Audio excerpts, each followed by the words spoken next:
another beautiful morning and we're out on the long run. We're going to try and get down to the sea today, over some hills, onto the Gower, down to the sea. Honk honk. So as I said last week, I'm raising money for a charity by running the Cotswold Way Challenge, 100k run. That's what these long runs are all about. Thank you for those that have already donated. So you may have seen that my chosen charity was Macmillan Cancer Support, and I picked this charity for two reasons. One, Kim's parents, Keith and Julie, both died of cancer in recent years. Keith in fact battled 2 different forms of cancer. So I've seen how tough it is and how much care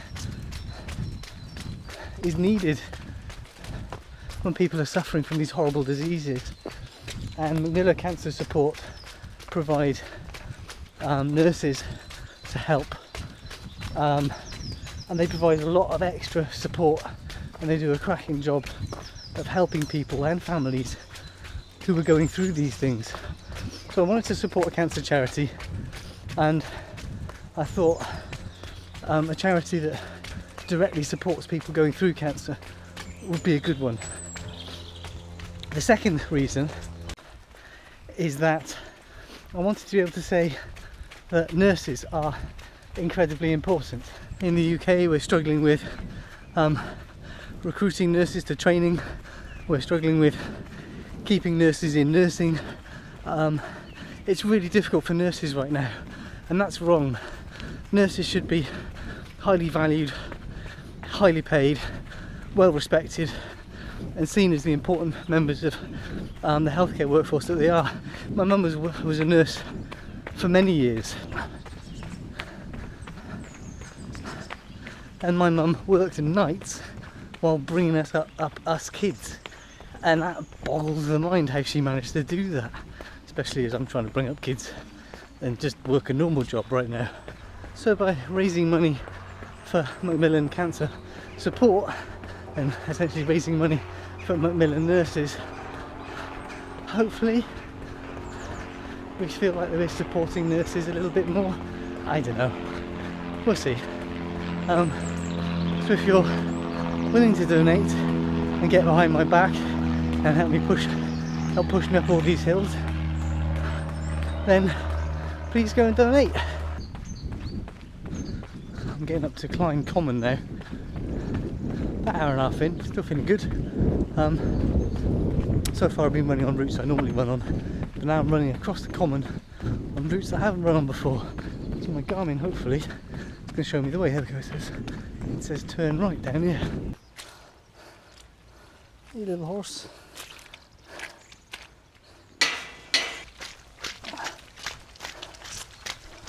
Soggy wild ponies.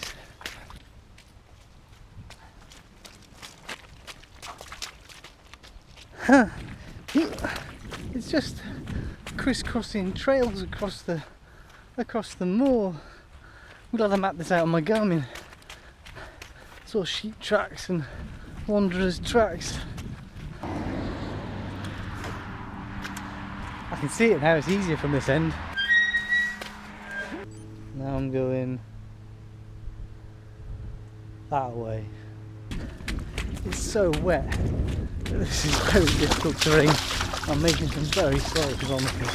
In fact, I just had the little fall over. Because I wasn't really watching where I was going. I'm trying to work out where I'm going. So that's 2 falls in 2 days. Fell off yesterday on my bike, so it was a lovely beautiful morning again, but the roads were wet and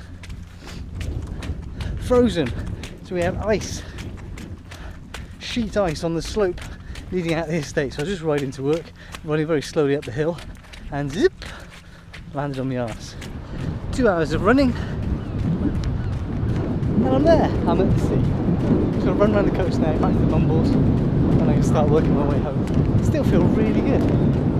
Be looking forward to it getting a bit warmer so I can go swimming in there again. Another couple of months. Isn't this nice? well worth being fit for.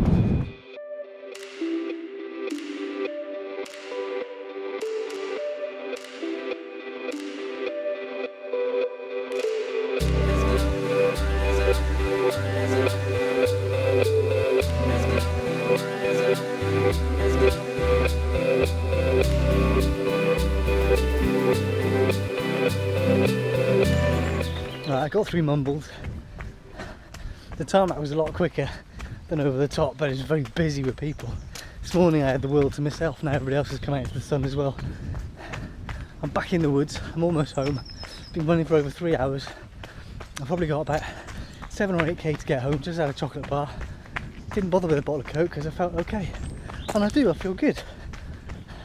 Which is great. Maybe the training's working, right? That's it, I've crested the last hill. So downhill to home now. Just got to sit in this nice easy rhythm. A few more kilometres. So this is going to be about a 4-hour run by the time I get back, which is half an hour longer than I expected. Very, very wet, very, very slow. About 32k, so around 20 miles. It's my first 20-mile run this year. Feel pretty good. So that's about a third of the distance of the Cotswold Week Challenge. Bodes well, doesn't it? Good mileage this week. Oh. So we didn't get out yesterday in the afternoon after that long run. So we're out to get some geocaches on Sunday. We've dropped Annabelle off with a friend because it's her friend's birthday, and you know, as geocachers do, you wonder what should we do. And there's a whole bunch of geocaches up this hill nearby that neither of us have ever been up. No, ever before. There's loads of geocaches up here. We'll aim to get a few. I think we'll just spend a couple of hours and go back down and have a cup of coffee and a cake, but let's have an explore, see what we can find. Wow, should be some good views with all this elevation. Getting some height already. Right, path. Probably go somewhere then. A great view from here.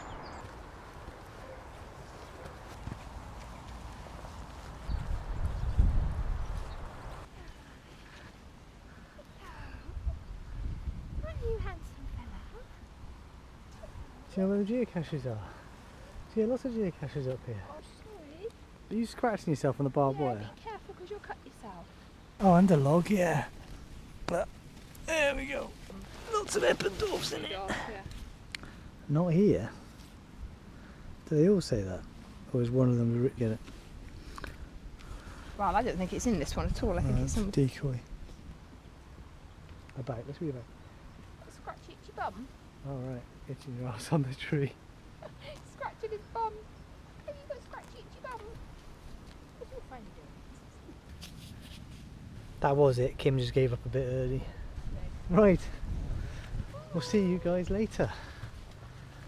That took a second look at that cache, but we found it. Next one is here somewhere. Bit of a lack of distinguishing features though. Tree back there, except brambles. Lots of brambles.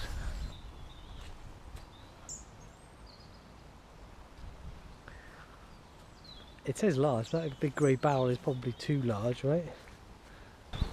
Barrel.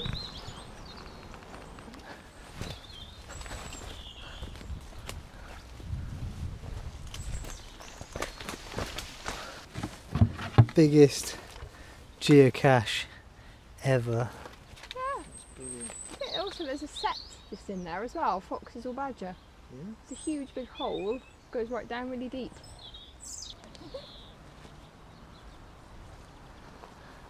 Yellow flowers on the gorse, big views. I can see the tide ripping round the lighthouse. I always get filthy when we're geocaching. Oh, you're supposed to get filthy when we're geocaching. This is a really nice surprise. I didn't know it was anywhere near as nice as this up here. No, I have no idea. Right next to Swansea. I mean, the train station's just down there. Just so lovely.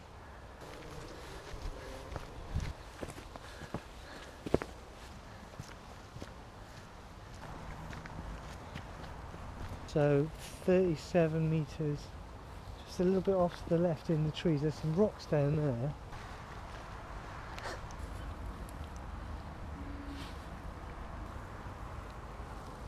It's found in October. What day is it? Oh, good spot for a cache. That is, it's a heck of a place. Just you could just sit and watch the whole of Swansea go by all day, couldn't you? Yeah. Yeah. This doesn't feel like it's right next to Swansea, does it? No. Middle of nowhere. By a major city.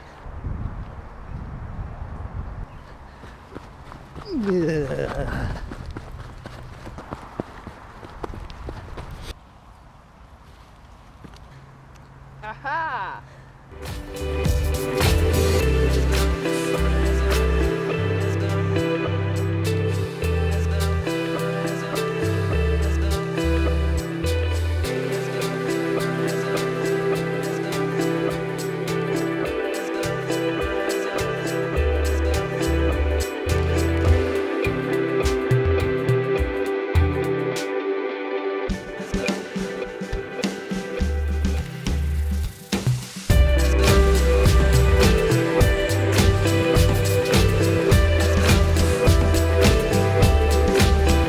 Here's the next one. There's lots of boulders.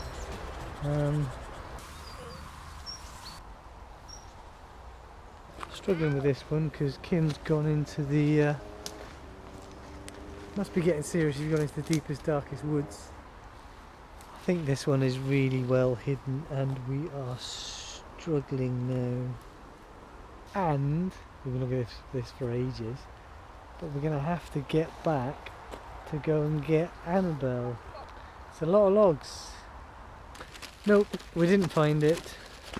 No. We did look for it for ages. I think it is just really well hidden.